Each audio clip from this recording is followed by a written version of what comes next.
discussions. So really, it comes from the residents who raised some concerns and asked if we might sponsor a convocation of this nature. So I'd like to open our time in prayer. My prayer is actually the first 2 verses of Psalm 90. Lord, you have been our dwelling place throughout all generations. Before the mountains were born, or you brought forth the earth and the world, from everlasting to everlasting, you are God. Let's sing together our hymn. Our hymn is number 687. 687, Our God, Our Help in Ages Past. We're only going to sing the first 2 verses. So verses 1 and 2.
All right, Debbie and Noel are going to take it from here. Okay, thank you. Let me turn that off. Okay, great. Well, good afternoon. How's everybody doing today? Okay, you know when it's weak like that, I'm going to ask you again. How's everybody doing this afternoon? Great. There we go. Okay, so today, I think I'm getting feedback somehow. Is it because yours is high, or? It's echoing. Echoing. You're fine, I'm fine, we're all fine. Okay. So today we're going to talk to you about emergency preparedness. Not just emergency preparedness, maybe this is too close, but emergency preparedness in senior living. Because you're not living out in the community, in your own home. This is really going to be a pain.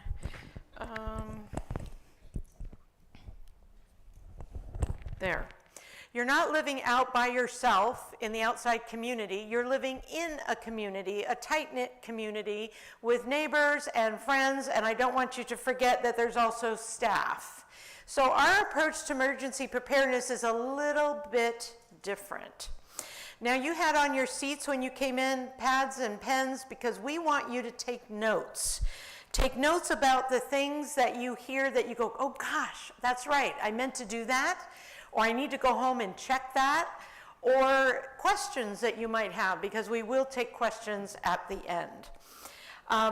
You know who I am, and my sidekick here today, Noel Gonzalez, your Director of Residential Living, and our lovely stage here. So I want to remind you that if you brought your red binder today, your name is going in a drawing for 3 days supply of food and water, emergency supply, all right, that I personally shop for myself.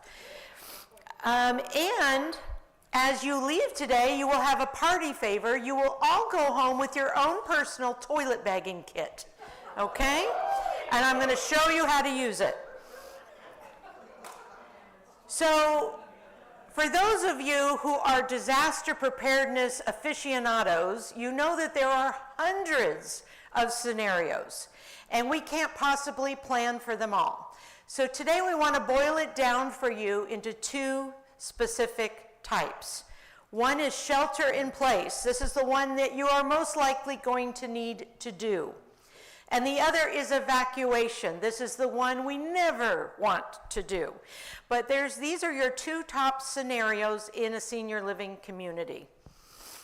So let's look at sheltering in place.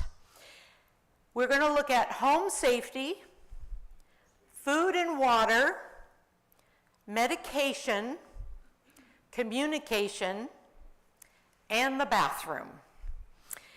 And home safety. So the first part of home safety is making sure that the tall and the heavy items in your home are secured to the wall. Thank you, Vanna. You want to make sure that the pathways in your home are free of clutter. Noelle, you're such a slob. Come on. But you need to look around your homes, your frequented pathways, and sometimes you really need to be intentional because I don't know about you, but I stopped seeing the clutter. So you need to be walk through your house intentionally. If I had to move quickly or get up quickly, is there something that's in the way? Is that coffee table maybe the legs sticking out? Is that rug a trip hazard? And maybe it's time that I put away this pile of books, because none of you have books, right? Okay, and then there's certain things that you need to keep handy, especially when you go to bed at night. Earthquake, earthquake, oh my gosh. It's the big one. I'm sorry, okay.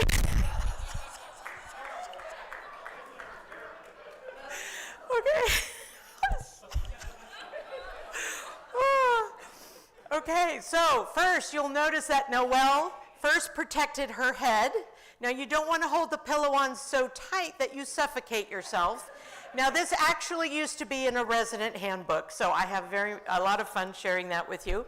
You want to make sure you have shoes with good soles near your bed. Slippers are not a good thing to be running in and around in an emergency situation, nor are sandals. You want to make sure you have a flashlight handy. Where's your flashlight, Noelle? Find it. There it is.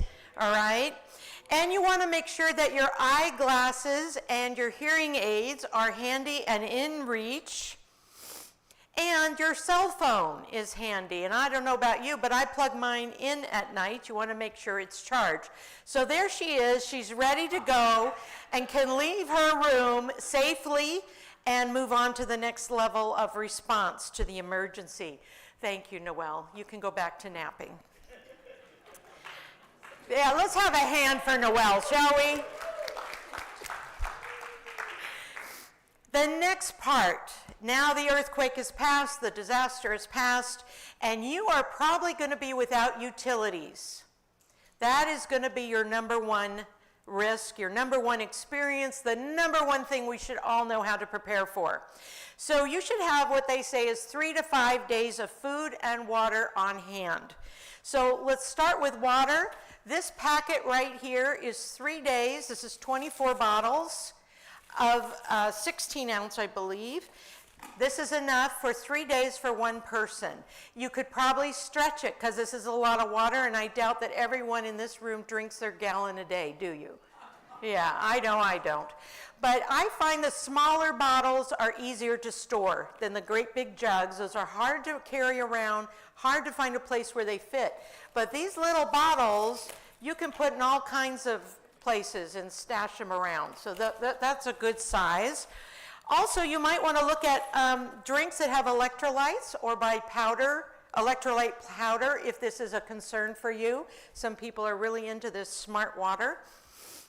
The other thing is you want to look at protein. So when I was shopping for this, I looked for protein-rich foods because you're not going to be able to, usually our protein we cook, our chicken, our fish, our meat, and you're not going to have that option available.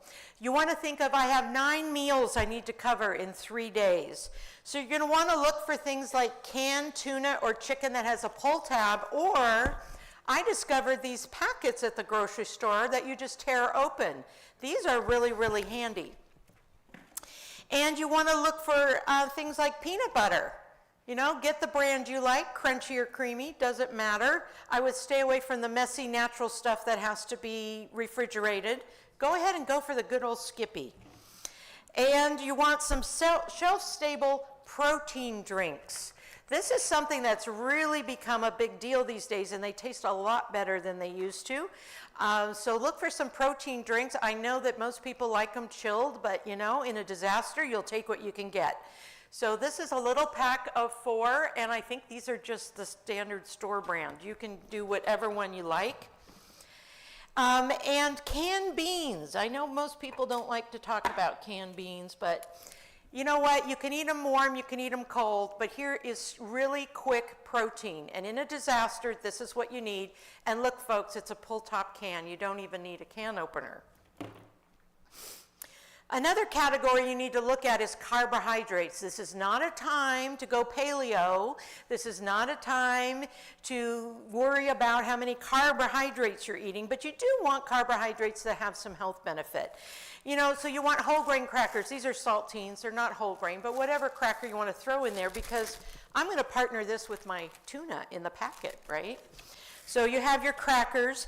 You want some dry cereal or granola or instant oatmeal. I found Quaker instant oatmeal. This is protein oatmeal, folks. So in each serving, I think you get 12 grams of protein. And you know, I know you're thinking in a disaster, Deb, I can't heat water and I'm not going to have milk. But you can put water in here and have overnight oats. So, you know, you may not be real excited about that, but in a pinch, you're going to be really grateful. They have maple and brown sugar, and I have apples and cinnamon, and I've actually eaten these, and they're pretty darn good. So you have those. That's super easy. Fruits and vegetables. I'm sorry, I know we all love fresh fruits and vegetables, but in a disaster, we're going for the canned stuff. You can get sliced pears, sliced peaches, pineapple slices, and I thought I had, yes, mandarin oranges. These all have pop tops, folks. No can opener needed. So you get a bunch of those. They last a long time. You put those in there. And also dried fruit is another option. I threw in some applesauce. These little things of applesauce, these are very handy, easy to open. And you can use dried fruit. And then the other thing is calcium, dairy. I did not put any in this, but you can get shelf-stable milk now, especially at like Costco and things. Another tip, y'all are neighbors. Somebody go to Costco, get these in quantities, and split them up. You can do an emergency kit for less than $100, especially if you go buy in bulk and you split things up. Ready-to-eat meals, so things like canned chili. Again, it'll be, you know, room temperature, but in a pinch, this is better than nothing. High protein, pop-top can, pop-top. You can also do canned soup. Snacks and comfort foods, this is high on my list. So Fig Newtons, these are real easy to store. These Kind bars, these are called breakfast protein bars. These are not just your regular Kind bars, but you also can get those with nuts that have high protein.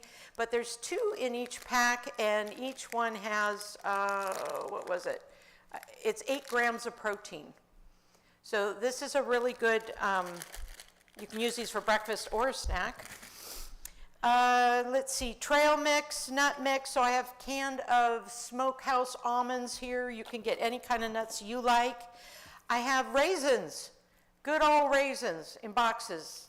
These pack really well. I didn't talk about it, but I have some bone broth, very high in protein. And you open this up and you can drink this. It tastes really good, actually. Sounds gross, but it tastes good. And then this is some mini snacks sticks. These are kind of like jerky, but easier to chew. So these are in here. And you know, personally, I think if it's a disaster, you're going to be a little stressed out. So you can get miniature bottles of wine. Now, this is not going to be what you have in your wine groups, but you know, in a pinch, this is super, super helpful. Let's see. Other things you want to think about for sheltering in place is 3 to 7 days of medications. Have y'all mastered the art of acquiring that extra week of medication?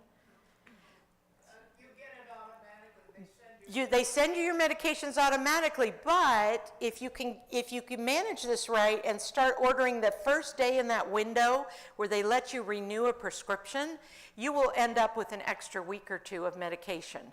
And you keep that going, and you will always have that. Multivitamins, any of the vitamins you take, a manual can opener in case you didn't buy something with pop tops, and then, bottled beverages like the wine. Special considerations. This is just for us. Easy open packaging, pull tab. So I went down every aisle of the grocery store and I looked at things that were rip open or pull open that did not need a can opener. Soft foods that are easy to chew. So you're not going to be able to heat things or microwave things. You want things that are going to be easy for you to chew. Low sodium options if this is a concern for you. Low sugar options. I saw both of these throughout the grocery store.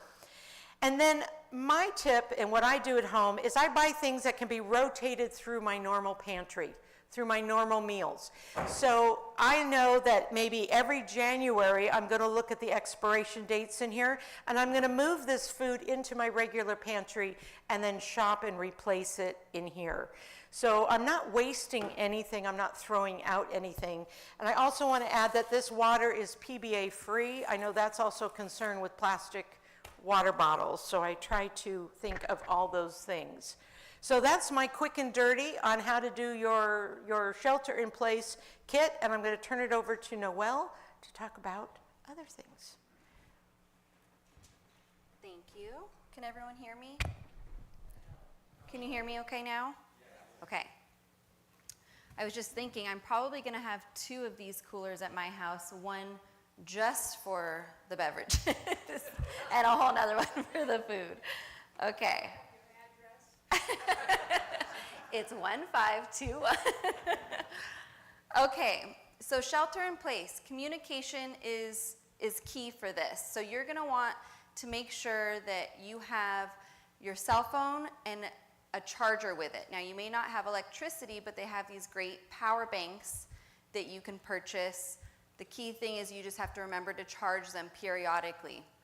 I have a really great power bank that has several different connections on it, so I can use it to charge other devices that I have at home, and that thing has stayed charged for months and months and months. So maybe when the time changes and you check your smoke detector, maybe that's when you also make sure that you charge your power bank. Yes? They also have solar chargers. Oh, that's right, they do.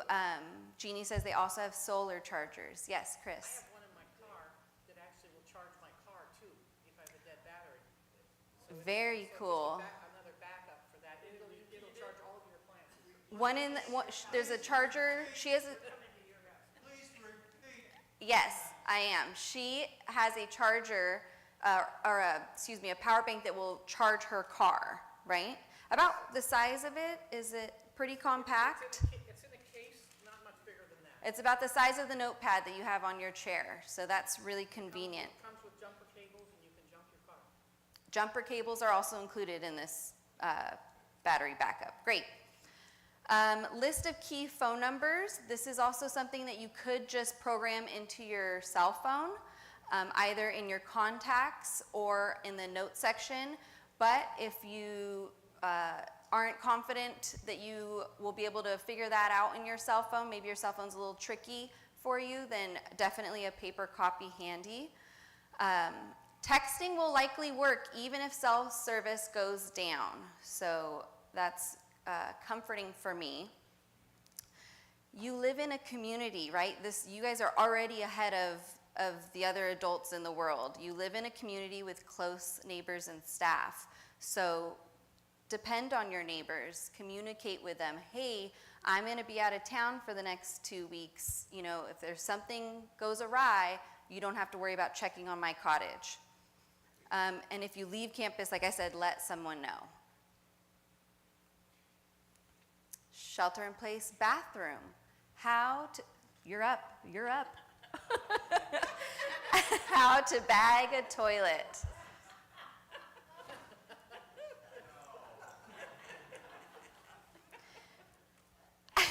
You are going to want to Turn off the water to the toilet. There is a shut-off valve behind the toilet. Excellent work. You will need to flush the toilet to empty the bowl of water as much as possible. Place one trash bag as a liner inside the toilet. Do, do, do, do, do, do. It's all right, Debbie. You've got us all afternoon. Take your time. You forgot the nose plug.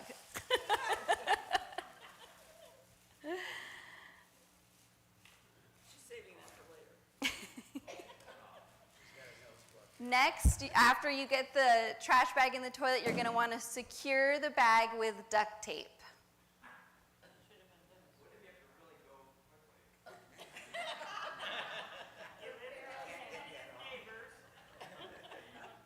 Pinch your penny? I don't know. I got it. Okay.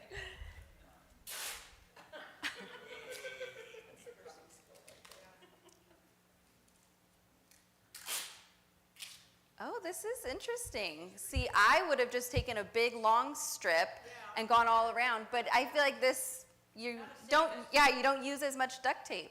Smart. I don't know how long it'll be for. I got to save it. Very smart. Oh, excuse me, my turn. Place approximately 1 cup of kitty litter in the bottom of the bag.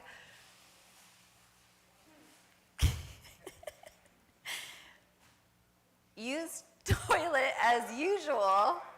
Each bag is good for multiple uses. This is a photo opportunity, folks. Go ahead and get your cameras out.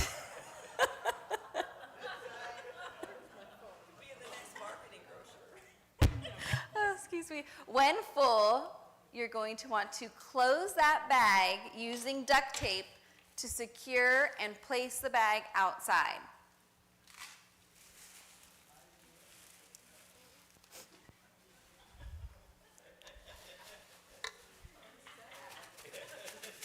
Call a neighbor in case of emergency. Someone you really feel comfortable with. Call a neighbor for help. Staff will then, woo, give it up for Debbie. Staff will then collect and dispose of waste appropriately. Probably in an actual true disaster here on campus, we will have designated dumpsters for regular trash and a dumpster for waste such as this. Evacuation. 5 P's of evacuation. People, so you're going to want to obviously evacuate yourself, but don't forget about your spouse or maybe guests that you have staying over. Pets, take your cat, take your dog with you, and any of their food and supplies that they may need. Papers. A lot of this is digital though now, so if you really want to be on top of it, you can make sure that you know how to access important paperwork online should you need to. If you don't grab it. Everything is pretty much replaceable these days. Prescriptions, grab those medications, also prescriptions for your pets. And your phone, along with its charger, along with the power bank. I see you all writing down, so I'll just leave this slide up here for a moment. We can also make this presentation available to you if you'd like copies. Okay, so that's the 5 P's of evacuation. Most everything needed for the 5 P's can be handled by having a well-equipped grab-and-go bag. Bottled water, 3 to 4 small water bottles. You don't want to weigh this bag down too much where you can't pick it up and go. Food, high calorie, high water content, non-perishable items. Nutrition bars, granola bars, all the things that Debbie went over. Pop-top cans are great, tuna, chicken, beans, etc. Plastic spoon, fork, and a knife, or maybe a good old spork you keep in there.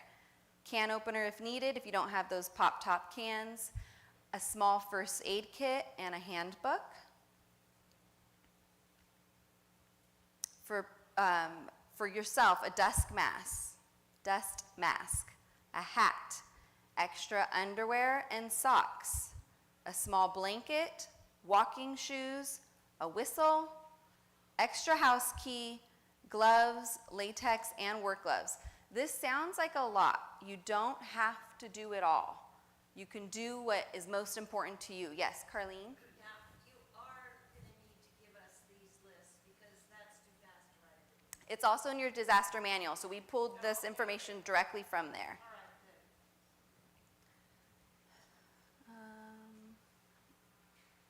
right, good. Let me go back. Cash, small bills, dollars, $5, $10 bills are great to have on hand. How many of you typically have cash readily available? Oh, that's good. Good, I'm impressed. I need to learn from you. Practice what you preach, right?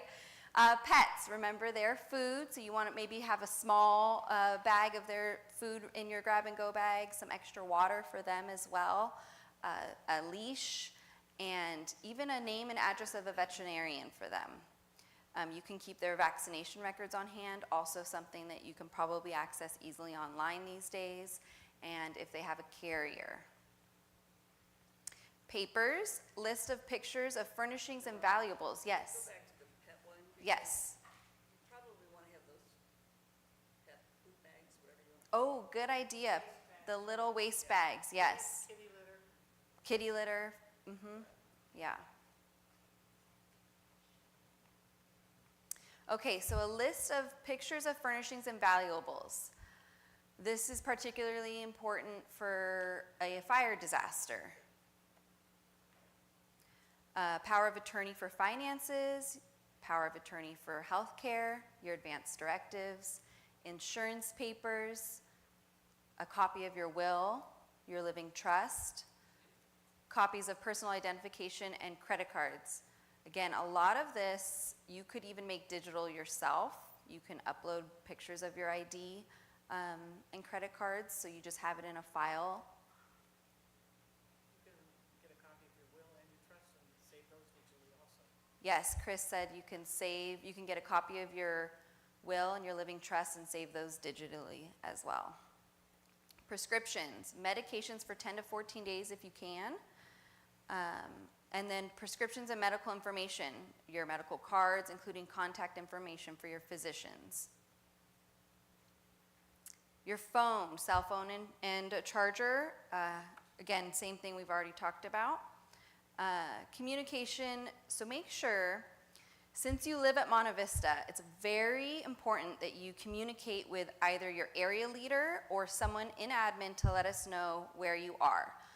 For example, last year during the wildfires, some of you elected to evacuate on your own and go elsewhere, somewhere where there was better air, somewhere where you can just stay for a couple nights while things settle down. It's important for you to tell someone, whether it's your area leader, your buddy, or send an email to Debbie, myself, Megan, Edgar. That way we know where you are. Summary, be prepared for the most likely scenario, which is shelter in place. Have a grab-and-go bag ready for trips to the ER and or evacuation. So something that I just thought of right now as I said that out loud, you know, we talked about last year what to have ready to take to the ER. That's probably the most likely urgent thing you're gonna go through. Maybe have a smaller bag within your, you don't need to take emergency food to the emergency room, but maybe a smaller bag that you can pull out of your bigger, larger duffel bag that you could take with you to the ER. Things that are important to you may not be important to someone else. Something that I am going to have in my emergency room bag is a sweatshirt or a blanket because I know that the hospitals are cold and I don't want to be uncomfortable, and my phone charger. I'd be a happy camper. Maybe snacks. Then I'd be a super happy camper. Okay, so we are now going to grab the raffle. Debbie, take it over while I find it. While she's looking for that, how many of you have a grab-and-go bag? How many of you think that you're going to go home and create a grab-and-go bag? There you go. Good. These are really, I know it sounds daunting, but we want to keep it very simple. These are things that you can do by going to your local grocery store, things you have around the house. And I encourage you to take pictures of things and create an album in your photos on your phone. And you can just call it emergency information, and you can have a picture of all these, many of these documents and your ID and your credit cards. You can have it right there, so it's super handy. So now, drum roll please. Who's going to do the drum roll? Let's do a drum roll. The winner of this fantastic 3-day emergency food kit is McDaniel. McDaniel. Look at that. And I bet you haven't been here long enough to put one together. So there you go. We can probably help you to your house with We these will help things. bring this to your house. It's pretty heavy, so we'll let you do that. Great. And we want you to remember on the way out, we're going to uncover it, but every unit has a toilet bagging kit. So look for your name and your unit number. It's 1 per unit. And before we open it up to questions, I found this and I really liked it. Over prepare and then go with the flow. So we plan, but in a real disaster, we're all thinking by the seat of our pants, we're doing what needs to be done, and we're making do with what we have. So you do the best you can and have peace of mind that you have just done the best you can. So questions. Oh my gosh, look at the hands. I'm going to start in the back, and then I'm going to move to Tom here. Do we have a microphone going around? Come on, guys, time to wake up. Here we go. All right, Charles and then Tom Erickson. 2 questions. Are our cottages retrofitted, and do we shut off a gas valve somewhere? Okay, can we just go to Tom? Tom?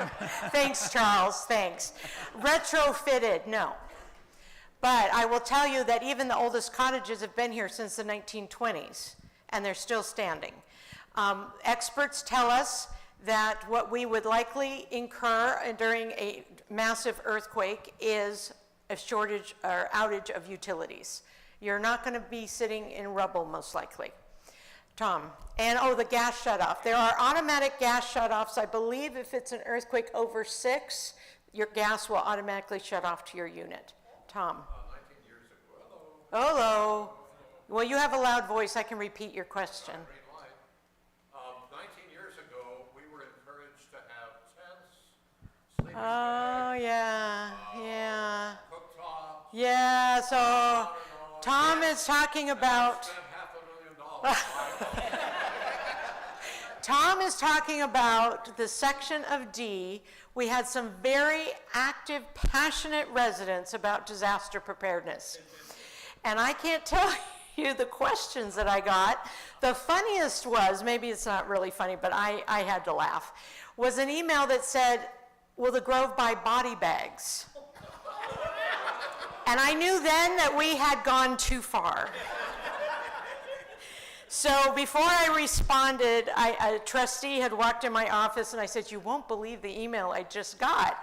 And he said, well, I used to be in the military. Do you want to know what we did? I said, yeah, I do, because I don't know how to answer this. And he said they used to use the zip protectors from the mattress, your mattress protectors. They'd zip those off and use them for body bags. So I responded with, no problem. We have mattress protectors. Yes, I won't say that encouragement came from administration. I think that encouragement came from a passion from the residents that lived in that area and were very supportive of what was going on, but I don't believe it's realistic for everyone on campus to have a tent, a porta potty, a cook stove, a body bag, etc. Well, it was recommended that Every area, it was recommended that every area, and again, that area is the only one that I'm aware of that was able to follow through on that recommendation. So I think that it's wonderful. It's wonderful, however, it was not embraced by the entire campus. Your mattress is inflated, so we're not going to use your mattress cover. Okay, Nancy. I'd like to know how many people will fit into your tent. How many people in your tent? Now we're getting a little off topic, all right? So he has a 4-person tent, okay? All right, and I do have a statement about these cans with the tab on the top. Sometimes those break without opening the top. I've had that happen twice recently. So it's good to have the can opener anyway. It's still good to have a can opener, no question. Sometimes those things, best of intentions, right? Nothing's perfect, so it's good to have a backup plan. We have Suzette, and then we have Betty. I wonder if you, with the recent fire and evacuation and all that, could go over what would be the normal loss of electricity, power, and how it would affect our internet and phone. What's the order of day one? We could think about that. I can tell you that nobody knows. It is just going to be, we'll deal with it when it happens. We don't know if we would have a massive shutdown of all utilities, including water. We don't know if it would be just power and gas. We don't know. It all depends on the type of the disaster and where it's located. There's fires, there's earthquakes, and it just kind of depends on how close they are. Fortunately, we did not lose our utilities during the Eaton fire, but many of them, it was automatically shut down. The gas was shut down. The water was not usable. Electricity was shut down. And you know, if you lose electricity, folks, what else are you likely to lose? What? No. Think of something you depend on all the time now. Internet. You're gonna lose internet access for the most part, unless you have a satellite connection. So we're going to be putting in fiber, and that is the best thing that there is, but there's no guarantee in a disaster, and we're just going to have to do things the old-fashioned way, which is to come out and talk to each other, right? Let's see, I have Betty and then Eric.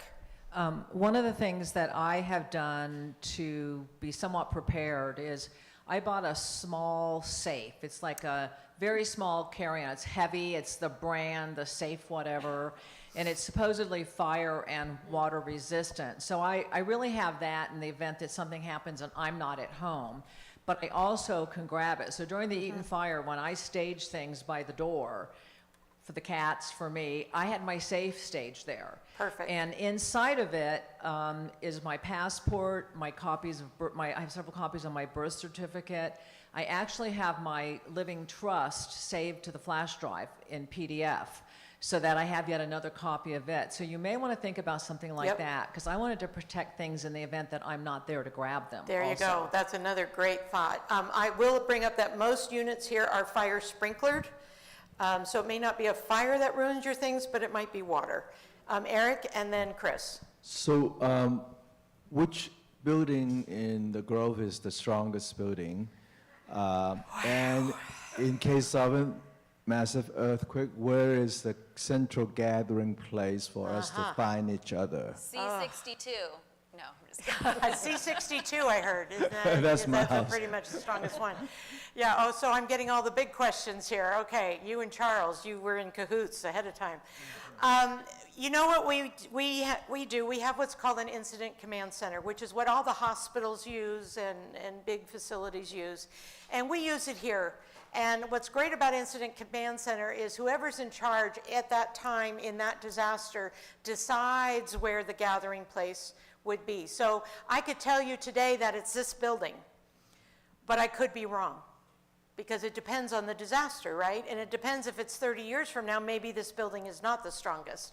So the incident commander would, through the area leaders and other staff here, communicate where residents should gather.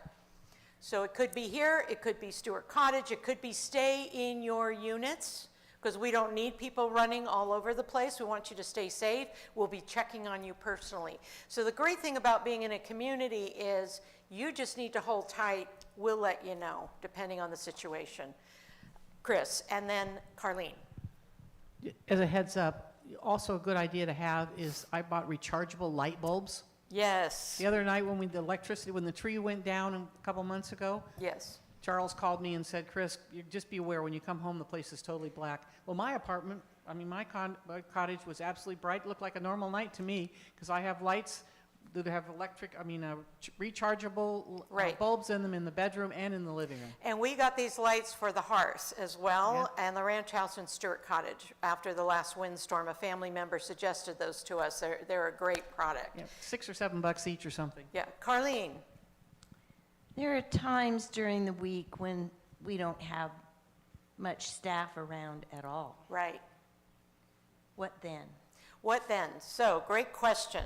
So, in the middle of the night, very first moment after a disaster hits, the highest authority person on site is the incident commander, and that is the charge nurse in Stewart Cottage. So they are trained that they are in charge until someone else can get here. Now, I will tell you that the rest of us are aware of what's going on already, and we are texting wildly and deciding who's coming in first, who's closest, etc. So the next person who arrives on site then, typically someone like myself, or maybe it's Jose or Omar, they become incident commander. And every time we have a drill, we rotate which staff person is incident commander. So everyone knows where the supplies are for the incident command center in the gamble room. They know what it means to be incident commander, and they know how to immediately assess the situation. And then once daylight comes and more people are on site, we will rotate who's incident commander so that nobody gets totally worn out. So does that answer your question, Carlene? Yeah, we do train for this. Other questions? Nancy and then Joanne. Come on, Omar. Come on, come on, come on. Get your steps in. There you go. Can I be assured that I can turn off the water to my toilet? Is that a turner thing Is loose? a knob turnable? Yes. Yes, you can, and you can go home and try, and if it's too hard for you, let maintenance know, and they'll come and put some WD-40 on that sucker and turn it a few times. It'll be great. Joanne? How would you communicate with us? How would I communicate with Joanne? Besides yelling in the street. Besides yelling in the street. Great question. After the fires, we met with residents and debriefed about how things unfolded, and we came up with a better communication plan. So we have a couple ways we would communicate with you. First of all, staff would text area leaders. We have a group text with the area leaders, and then your area leader would be responsible for communicating with you. But we also have something new since the Eaton fires. We have what's called COM 360, C-O-M-M 360. And you won't know about this unless there is a disaster. But this is part of Go Icon, your social platform here for the dining room and all of that. And actually, those who are on the El Nido side that have street sweeping, you're getting this message through COM 360. So this is a platform that we can send messages by phone, by email, and by text. It can be sent to you and or your family members. And the way the system works by default is if it's an emergency, it automatically goes to everyone on every mode of communication, including your loved ones. It's just an automatic default. So even if you said to me, Deb, I don't want to get any of those stupid messages from you guys. You're sending them every time you have a drill. I don't want to hear about it. Great, I'll take you off. But when there's a real emergency, it's coming through. It's a default on the system. So this is something that we added after the Eaton fire to make it easier to communicate with residents directly and also with staff. We have a better way of communicating with our line staff and whatnot. So great question. Don.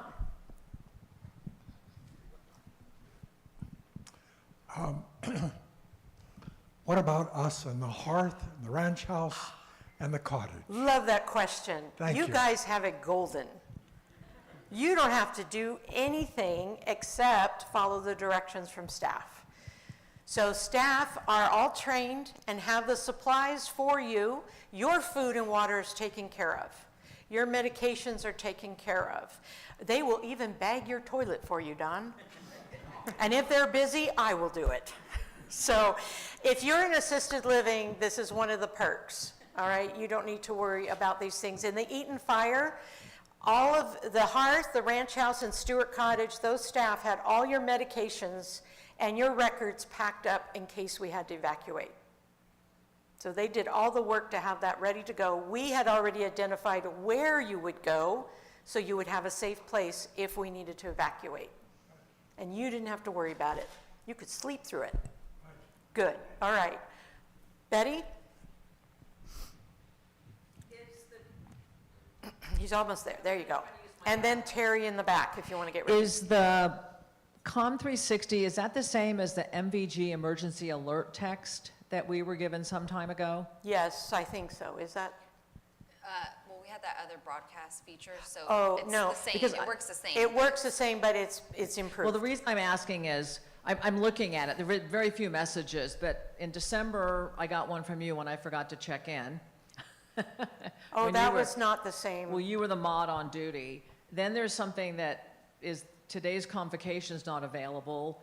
Then there was an invitation to the Christmas Eve service. No, this is not the same. This is Okay. not the same. That's the announcement system, and yeah, that is not the same. So how is that being used then?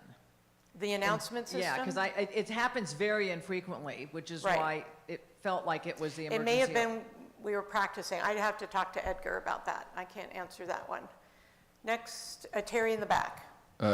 In case of evacuation, we were informed that with the Eaton Fire independent living residents, we go to San Marino Community Church, and that for Hearth, Ranch House, and Stewart, those people will be taken to Atherton. Yes, that was for that specific. So is that still the plan, that we, independent living, we go to San Marino Community Church? So in every disaster, it could be different, Terry. So every disaster, we handle it like it's the first. So I would have to, someone on staff would have to communicate with the pastor at SMCC and make sure that Fellowship Hall or the sanctuary was available, confirm that, and then that's where we would send independent living for immediate. This is called, so there's two types of evacuation sites. One is for short term, get you out of the way of danger. And then there's the longer term, right? So the convention center was short term for this Eaton fire for most folks that had to evacuate. Longer term, then a lot of people went further east. They went to Hillcrest, they went to other communities. Some of them are still there. So for us, we looked first at the short term, and that was San Marino Community Church. And then Atherton happened to have a skilled nursing where they weren't using an entire wing, which was perfect for us, for our folks in Stewart Cottage, the Ranch House, and even the Hearth, just so that they would have a safe place to be where their needs could be met. We would also be sending staff with our assisted living folks. There would be some staff that went with independent living, but not as many, because you guys are independent. But one of the points Noelle made when she was going through the presentation is communication is key. We know you all won't want to go to San Marino Community Church and sit in Fellowship Hall. We know that some of you are going to pack up your cars and go stay with family or friends or find your own hotel room. That's fine, but we've got to know, because we're responsible for the head count. We keep a list, and we have to go through, and we know where everybody is. And we did this for the Eaton fire. We went through and said, we haven't heard from the McGonigal's. Where are they? And it takes staff, valuable staff time to track you down if you didn't let us know you were leaving the community. Okay, so it's really important you let us know somehow. But that's what came up that time. I suspect that a similar situation might be the same, but I don't know for sure. Other questions? Over here. Jane. Injuries. Are you injured? No, my neighbor is. Your neighbor's injured. What do you do? Is that the question? So, if you're an area leader, what do you do? Walkie-talkies, right. Every area leader has their pink suitcase. They're very stylish. Not anymore. Not anymore? We upgraded to You backpacks. upgraded to backpacks. You all have your stylish backpacks now. I love the pink suitcases, though. And you have your walkie-talkies, so you have your neighbors injured, someone in your area is injured. You walkie-talkie to Incident Command Center, which is located in the gamble room, and that's where the person who's in charge of the disaster at any given moment will be located. They don't leave that station. Their job purely is to delegate and monitor. They do not leave their post. They tell someone else, I need you to go do wheelchairs, I need you to take care of that injury, whatever. If you are simply a resident and you have a neighbor and you feel that you are equipped to handle first aid, great. But don't do anything heroic if you don't know what you're doing. Call for, wait for the area leader, because one of their jobs is to check every unit in their area. And I know that the next question is going to be, what about those areas that don't have strong participation? Staff are well aware of those areas, and staff has already knows that they will be sending staff to those areas. So no unit on this campus will be forgotten. Okay? All right. Other questions? Yes, over here. Hold on for the microphone. We need to hear your voice. There you go. The reason I have a landline is because... You got to eat it like an ice cream cone. Yeah. I have a landline because I was told that in disasters, your cell phone won't work. Yeah, well... So what about the landline? What about those landlines? How many of you got those letters from AT&T saying we're not doing those anymore? Right. Yeah.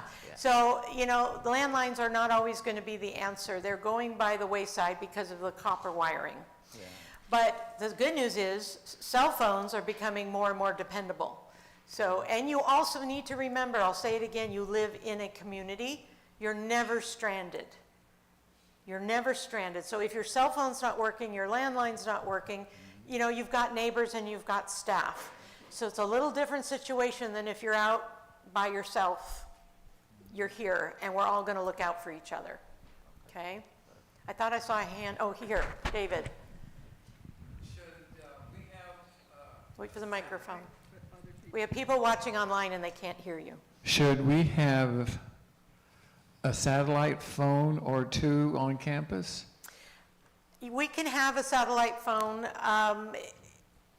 I don't know that we're going to need it. Okay. We do have a few landlines as long as they live. We have some fax numbers that we have kept as landlines just in case. Okay. And we have some phones we can hook up.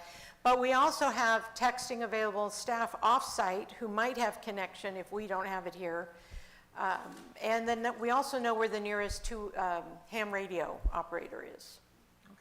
Okay. We used to have a ham radio here. Helen, you remember that? We had I can't remember his last name, but he was a ham radio. He's a tall guy, had a ham radio, and we had the Remington, that's it. And he had his antenna, and so if any of you feel like you want to get into ham radios, that'd be cool. Yes, Suzette. Noelle did such a good job showing us laying in bed and covering up the pillow. Thank you. What number, I'm assuming earthquake is kind of high on the list of possibilities for us. What number do we pay attention and put on the shoes versus I'm good, just let me sleep? You mean what? What number earthquake? Like what rating, like 6.0? 4.5, yeah. Yeah. I don't think that's information you're going to have in the moment.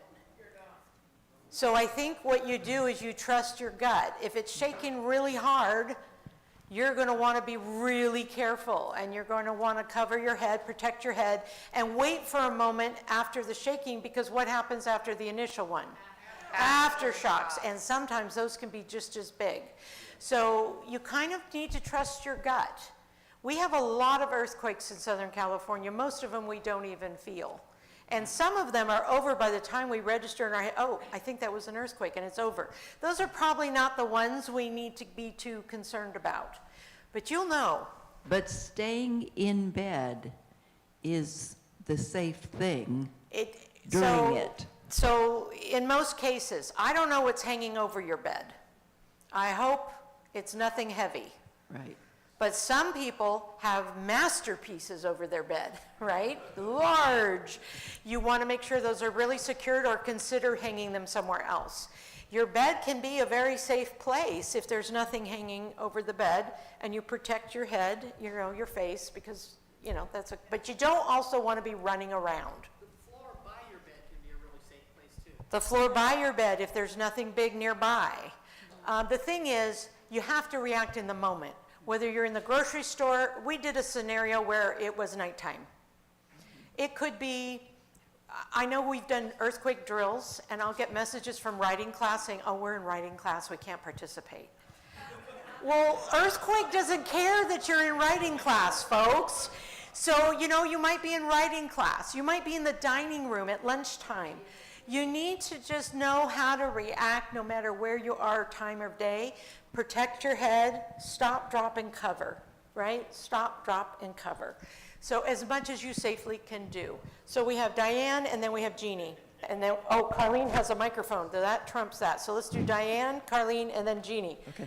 I did read an article once that, you know, where your couch is, and it, you know, hits the floor. Right. That triangle right in there, right next to the couch, because rarely will something fall straight down. It usually falls in an angle. Yeah. And that little triangle right next to the couch or right next to your bed or whatever is a good place. So are you saying like on the floor next to? On the floor, right next, yeah, Because if you right get there. down lower than that object is going to stop whatever's falling. Right. Or it'll fall on the angle. Or fall on the And angle. you'll be in that little Good point. triangle. Thank you, Diane. Carlene, Well, and then I Jeannie. think we have to remember that furniture moves. It does. I've been thrown out of bed with an earthquake. I don't know about you, literally flew out of bed. And I think the thinking ahead is the very important thing that you're talking about, so that you can do your best to be in a place where you won't be injured. Right. But let's say you have a very heavy bed. Don't think it can't move. It can. That's right. So you can read about this stuff. I'm just reminding us that it's really important to And think. to Carlene's point, if things are moving, this is not a time where you need to be up and walking around. This is a time where you hunker down and you cover and you wait until things calm down. Okay, Jeannie. In the Whittier quake, in the middle of the night, an issue was glass on the floor. Glass on the floor. Hence the shoes, and maybe check the floor before you roll out onto it. Yes, yes. This is why we're recommending having good soled shoes under your bed. I have some at home under my bed. So you know when you go to replace your tennis shoes because you want the newest style, take that old pair and just put them underneath your side of the bed. Not far under, just right there. And then you can quickly pull them out before you even put your feet on the floor. But this is probably a number one way to protect yourself. Yeah. Any other questions, Joanne? We need a microphone over here. Here he comes.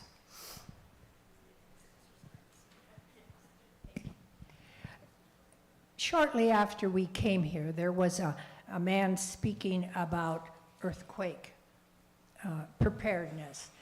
One of the things that Jim heard was that we need to be aware of the tiles on our roof coming off. And good that point. for some, it might block the door going out. Now, I had been told by, I thought our unit area, that we are to meet out in our cul-de-sac. I'm not sure that's always so wise. I don't think we can make a blanket statement that works for every situation. I do think that the point you're raising is a good one, and that if you're going to go out of your unit, you are aware there may be something in the way. And so you might want to proceed with caution and open the door carefully. Don't just go running out of your house because you don't know what you're going to see. There could be a fallen tree right there in the path, right? So just proceed with caution.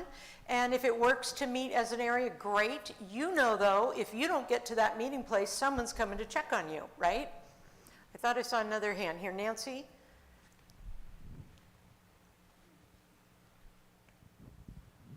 One of the recent drills we had, I did drop and cover and went under my dining room table. Oh, good for and you. I couldn't get up. So I made a mental note to grab a cushion and pull in a chair so I can get myself up again. There you go. And if you didn't get up, Nancy, we would be coming to check on you. And we would help you up eventually. You might be there a little while, but we would find you. Yeah, there is always that challenge, but what you're really trying to do is protect yourself from the emergency in the moment, and then you deal with all the other little issues that come after that, right? There's no perfect one-stop shop. Yes, David over here.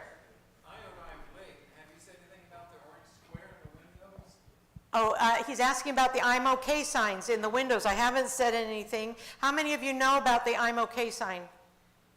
Who doesn't know about the I'm okay sign? Because you're not okay. Oh, girl, we got to talk about the I'm okay sign. So you have a sign. If you don't know where it is, let Noelle know. She'll make sure you have one. Some of us on the buddy system already use this daily. And you'll use that sign and put it up in a window that you and your buddy have agreed on, so they don't have to call you or knock on your door. They walk by, they see your I'm okay sign, they go, oh, Joanne's okay. I can move on with my day. Others of you need to remember where you put that sign, and maybe you put it in with your emergency supplies, you keep everything in one spot. But this sign, if you put it up in your window after a disaster, a windstorm, an earthquake, something like that, put it up in your window, you have just saved your area leader and staff valuable time. Because they don't need to come knocking on your door, using a key, getting into your unit to see if you're okay, because you've already communicated that you're okay. Unless you left it in your window and forgot to take it down, and then in that case, we got another problem, but we'll figure it out. We do keep, I'll tell you, an incident command center. We go through, we take the phone list, because it's already there and done, a list of everybody's name. And we go through that and we check it off, and then we check it off again. So if we haven't seen you, someone hasn't said they laid eyes on you, Charles, we will be there to figure it out. Okay, one last question. I have a question. Okay. I'm just curious if anybody has a creative way that you're storing your emergency water Great supplies. question. I hear it a lot that I don't know, I don't have room to store all of this. Does anyone have a creative way? So, creative way to store your emergency supplies. For instance, I was in the grocery store and this igloo was on sale. And I thought, what a great way to store your emergency supplies. So that's one way. How are you all storing? Chris? I have a big plastic thing on my patio. Big plastic storage thing on your patio. 5-gallon container. What else? How else are we storing? Oh, in the back, Bill Craig. Oh, Debbie, this is, thank you and the staff for the way you take care of very important things, and certainly today was an example.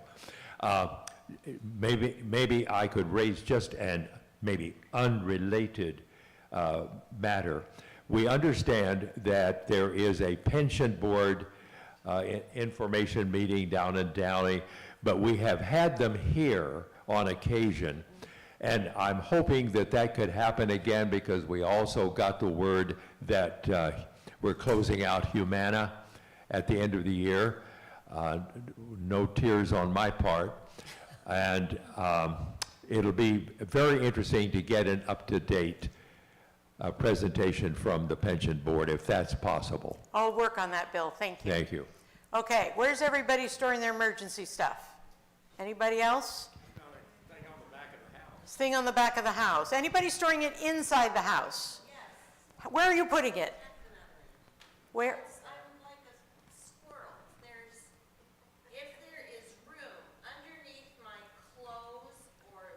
In the closet, underneath the clothes, she's like a squirrel. Carlene the squirrel. I've got a lot of water in my house. So she's got water in there. Keith, what are you doing? Cans of food and water stacked on top of each other under the kitchen sink. Under the kitchen sink. So y'all need to remember, if there's an earthquake or something, you lose utilities, you still have your pantry. And you still have your refrigerator and freezer for a period of time if you are very strategic in how you open it. And that really should be the first food you try to use if you don't need, to heat it or anything. So you can designate a shelf in the pantry. Betty? I was going to say, I have shelves that are so high I cannot reach the top. Okay. So I don't use them every day, and that's where I have So she puts her things up so high she can't reach them, but she knows she has tall neighbors. I'm sorry, I'm just being funny, but I'm sure you have a step stool or something and you can get to it. In the back there. Well, some years ago, I bought everybody in our family a red backpack that was a emergency kit to grab and take. It had water in little packets. Mm-hmm. So that was another way to have a lot of water in a small space. Yes. And it had a bunch of other items in it as well and instructions about everything. It's easy to spot and grab. Yeah, those little backpacks are great. They're not too difficult to store. Under the bed, I know we're all squirreling away stuff. Okay, I've been in your units now. I know, all right. This might be a good time to look at what's under your bed. Maybe under your bed's a good place to put some of this. All of this would fit underneath your bed. And it would not be a hard thing to do. So, you know, just kind of be looking strategically. Is there a shelf I've been meaning to clean out? Is there a cupboard? Is there, you know, I know one resident, I can't remember who it was, actually had like a coffee table with like a cloth over it. And then everything was underneath there. So it's in plain sight, you know. So be creative, think of places to put it, but and then rotate it through your normal pantry. Hopefully you never have to use it. But if you do, you're going to be so glad that you went to this effort. Thank you all very much for coming. This will all be on your way out. All of this will be in Go Icon, and Edgar can get you copies of slides if you need them. On your way out, pick up your red binder if you dropped one off, and make sure you take a toilet bagging kit for your unit, one per unit. If you did not bring your binder because you misplaced it or don't have one, we have new ones for you. Yeah, can you hear me? We have brand new red binders if you could not find yours. Did anybody hear that? If you did not bring a binder, we have one for you.